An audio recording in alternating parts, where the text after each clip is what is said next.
As a Black American, the name W.E.B Du Bois is familiar to many. He is someone that we may have learned about in school or became aware of because of the NAACP, but rarely know of his ideologies and what he stood for. Time to learn who W.E.B Du Bois really is. William Du Bois was born on February 23, 1968, in Great Barrington, Massachusetts. Du Bois grew up around a few Black families but really felt at home when he went to college at Fisk University. Fisk University is an HBCU in Nashville, Tennessee. William received a bachelor's degree from Fisk, but always aspired to go to Harvard since a young boy. Harvard didn't accept course credits from Fisk, so Du Bois received his second bachelor's degree, cum laude, in history.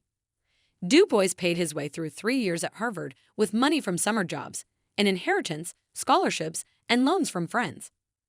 In 1891, Du Bois received a scholarship to attend the sociology graduate school at Harvard.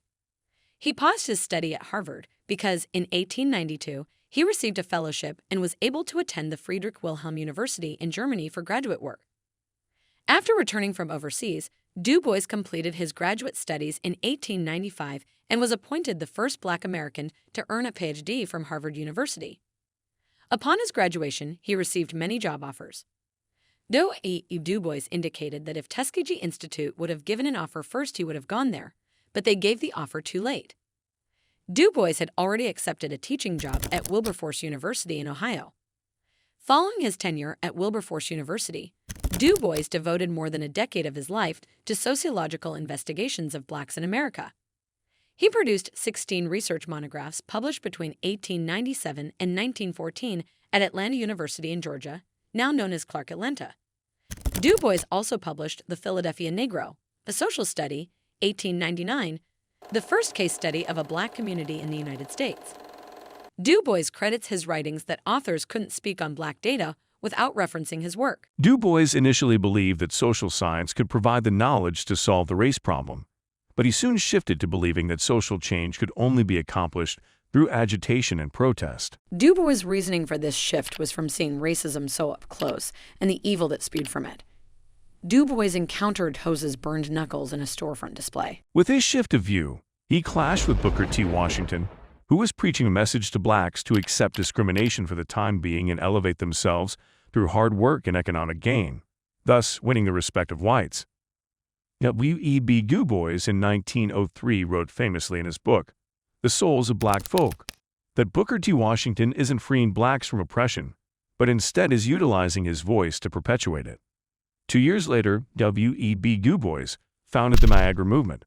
He met with other civil rights activists in Canada near Niagara Falls and opposed the Atlanta Compromise, which was established by Booker T. Washington. The Atlanta Compromise was established in 1895 and was an agreement that provided that Southern Blacks, who overwhelmingly lived in rural communities, would submit to the current discrimination, segregation, disenfranchisement, and non-unionized employment, and Southern whites would then permit Blacks to receive a basic education, some economic opportunities and justice within the legal system, and Northern whites would invest in Southern enterprises and fund Black educational charities. Reverend E.C. Ransom explained that Booker T. Washington's primary goal was to prepare Blacks for employment in their current society. Today, 2 classes of Negroes are standing at the parting of the ways. The one counsels patient submission to our present humiliations and degradations. The other class believes that it should not submit to being humiliated, degraded, and remanded to an inferior place. It does not believe in bartering its manhood for the sake of gain. The Niagara Movement lasted only 4 years, due to internal squabbles in Washington's allies. But the Niagara Movement was a direct inspiration for Du Bois to start the National Association for the Advancement of Colored People, NAACP, in 1909. It was Du Bois's suggestion to utilize the word colored rather than Black to include dark-skinned people everywhere. Du Bois's position in the NAACP was the association's director of research and editor of its magazine, The Crisis. The first issue appeared in November 1910, and Du Bois wrote that its aim was to set out those facts and arguments which show the danger of race prejudice, particularly as manifested today toward colored people. The journal was extremely successful, and its circulation would reach 100,000 in 1920. In 1921, Du Bois traveled to Europe to attend the Second Pan-African Congress. Jamaican activist Marcus Garvey promoter of the Back to Africa movement, denounced Du Bois' efforts to achieve equality through integration and instead endorsed racial separatism. Du Bois initially supported the concept of Garvey's Black Star Line, but later became concerned that Garvey was threatening the NAACP's efforts. This led to Du Bois describing Garvey as fraudulent and reckless. Du Bois wrote a series of articles in the crisis between 1922 and 1924 attacking Garvey's movement, calling him the most dangerous enemy of the Negro race in America and the world.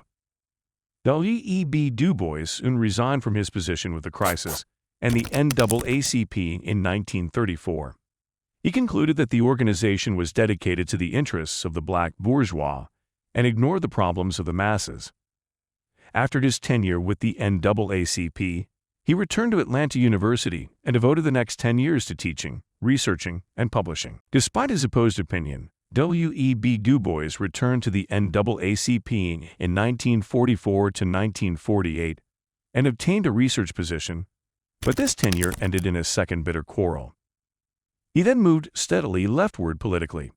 He identified with pro-Russian causes and was indicted in 1951 as an unregistered agent. The case was acquitted, but it left W.E.B. Du Bois with a bad taste in his mouth for the United States.